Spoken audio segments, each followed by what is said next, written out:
You seem to be telling us that Keir Starmer might be making some good decisions and he might be on the right track. Well, I think, look, on defence spending, that's the right thing to do. There's a white paper on legal immigration coming in a couple of weeks that I'm hearing is going to be pretty tough on. Media outlets are praising Starmer as a strong leader after his Ukraine response. But behind closed doors, 80 Labour MPs are preparing for open rebellion. This isn't just any disagreement. It's the largest revolt he's faced since taking power. We see a few things like some actual tangible NHS reform, and I'm very worried about his Brexit renegotiation, which I think is going to be a complete capitulation. As Rachel Maskell warns against taking a sledgehammer to benefits, we're witnessing the façade of unity crumbling in real time. One rebel MP didn't mince words. I'm going to give the government a slap. I need to show my constituents that I have my own brain. The gap between Starmer's public image and party reality has never been wider. Before we move on, I'd like to ask you a small favour. If you appreciate this content, please take a second to like this video and subscribe to the channel. Over 98% of you watch the videos without subscribing. It costs you nothing, but it makes a huge difference to us. So did you click the subscribe button? Great, thank you so much. Now, back to the video. What I think the problem is, though, is his party going to wear it? He can say all this great stuff and say, you know, this is what the way we should go in, going for the centre ground, the common sense vote. While Keir Starmer basks in positive media coverage over his handling of Ukraine, a political storm is brewing that threatens to tear his party apart.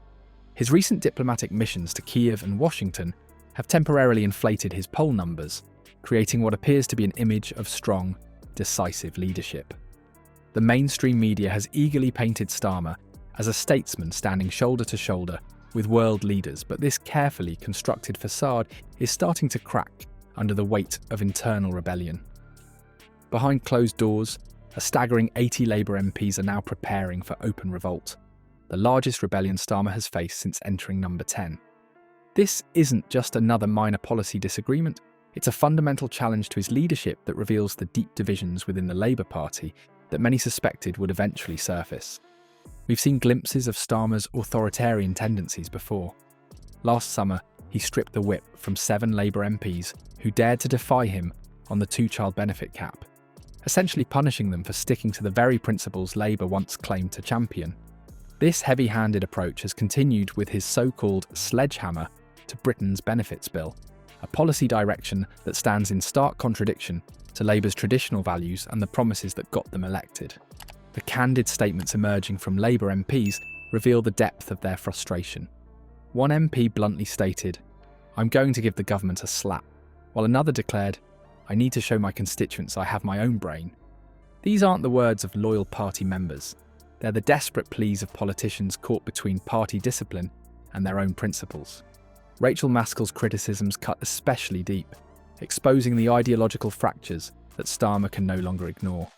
She has directly challenged the Prime Minister's approach to welfare, arguing that it fundamentally betrays Labour's core commitment to protecting society's most vulnerable. When a party's own MPs start questioning its moral compass, papering over the cracks becomes impossible. What's really driving this rebellion? Is it simply disagreement over specific policies, or does it signal something more profound about Starmer's leadership style? The evidence points to the latter. His top-down, my way or the highway approach has alienated the very people who should be his strongest supporters. The unprecedented nature of this rebellion, combining its massive scale, its timing early in his premiership, and its focus on core Labour values, suggests we're witnessing more than routine political squabbling. Starmer's rebellion isn't just about ideological differences. It's about electoral mathematics that could shatter Labour's newfound dominance. Behind closed doors, Labour MPs aren't just worried about policy disagreements. They're terrified about something far more personal: their political survival. As constituents flood their inboxes with angry messages about benefits cuts, these MPs face an impossible choice between their leader and the people who put them in office. The Department for Work and Pensions cuts have created a political minefield that's exploding in real time. Labour MPs in marginal seats are receiving messages that would chill any politician to the bone. Clear threats from lifelong Labour voters to abandon the party over betrayed promises. the scrapping of winter fuel payments has proven particularly toxic, striking at the heart of Labour's traditional commitment to protecting the vulnerable. Add in the government's stubborn refusal to address compensation for waspy women, and you have a perfect storm of voter alienation. This rebellion exposes the fundamental contradiction in Starmer's approach. While lecturing about fiscal responsibility from the safety of his massive majority, he's putting dozens of his backbenchers in electoral jeopardy. These MPs understand something Starmer seems to have forgotten. When people feel abandoned by those who promise to protect them, they look elsewhere for representation. That's where the true danger lies. Reform UK and the Greens aren't sitting idly by, they're strategically positioning themselves to capture disillusioned Labour voters. The electoral math becomes simple and devastating. Even a small percentage of Labour voters switching allegiance could transform Starmer's comfortable majority into a precarious position in just a few years. The £13.4 billion question isn't about defence spending versus benefits cuts. It's about whether Starmer is deliberately sacrificing traditional Labour values to pursue an entirely different voter base. By prioritising military budgets while slashing social welfare, he's sending a clear message about his vision for Labour, one that many of his MPs clearly don't share. Liz Kendall, as Secretary of State for Work and Pensions, has been placed in perhaps the most untenable position of all, forced to defend cuts to her own department that contradict everything Labour has historically stood for. Her impossible situation perfectly encapsulates the broader crisis. Starmer demands absolute loyalty, while simultaneously making that loyalty politically suicidal for many of his MPs.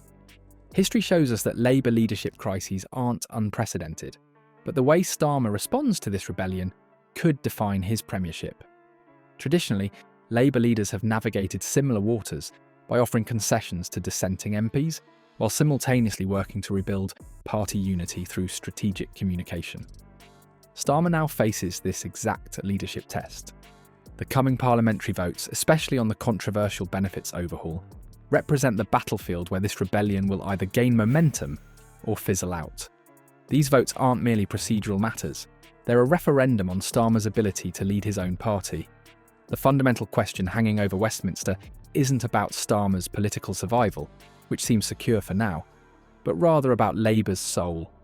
Can a party built on protecting society's most vulnerable maintain its core identity while pursuing Starmer's vision of fiscal responsibility? The façade of unity has crumbled, and with it, the carefully constructed image of unwavering leadership. Whether Starmer chooses compromise or confrontation will reveal his true character as Prime Minister, and potentially reshape British politics for years to come.